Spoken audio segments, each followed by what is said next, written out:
जय महाराष्ट्र मित्रांनो, राज्यात राबवली जाणारी एक महत्त्वाची योजना म्हणजे लाडकी बहीण योजना, ज्यावर निवडणुका सुरू झाल्यापासूनच मोठ्या प्रमाणात चर्चा आहे. या योजनेत लाभार्थ्यांना अधिक रक्कम देण्याची घोषणा करण्यात आली आहे. आधी देण्यात येणाऱ्या 1500 रुपयांऐवजी आता 2100 रुपये किंवा 3000 रुपये देण्यात येणार असल्याच्या घोषणा देखील झाल्या आहेत. परंतु हे होत असतानाच काही लाभार्थ्यांच्या लाभावर संकट निर्माण झाले आहे. त्याविषयीची सविस्तर माहिती आपण या व्हिडिओच्या माध्यमातून जाणून घेण्याचा प्रयत्न करणार आहोत. त्यामुळे व्हिडिओ नक्की शेवटपर्यंत पहा आणि आपल्या चॅनलवर पहिल्यांदाच आला असाल तर चॅनलला सबस्क्राईब करून घ्या, जेणेकरून अशाच प्रकारचे नवनवीन व्हिडिओ तुम्हाला या ठिकाणी भेटत राहतील. लाडकी बहीण योजनेच्या अर्ज प्रक्रियेत लाभार्थ्यांना विचारण्यात येत आहे की ते इतर कोणत्याही शासकीय योजनेचे लाभार्थी आहेत का.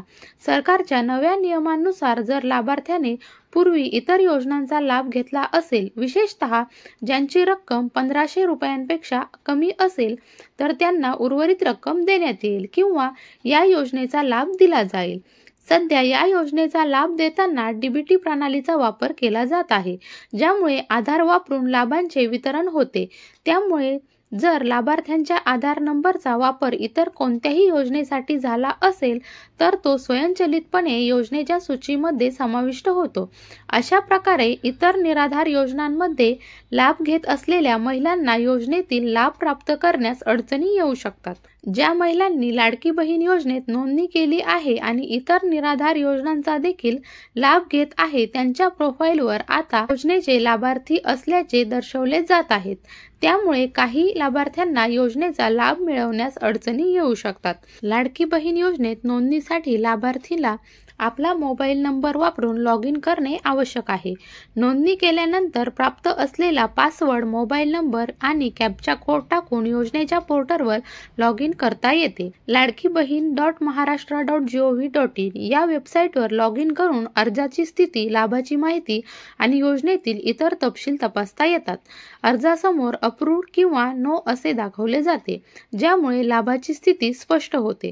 जर लाभार्थी इतर शासकीय योजनांचा लाभ घेत असेल तर त्या प्रोफाईलवर इतर योजनांचे लाभ घेतले आहेत असे दाखवले जाईल.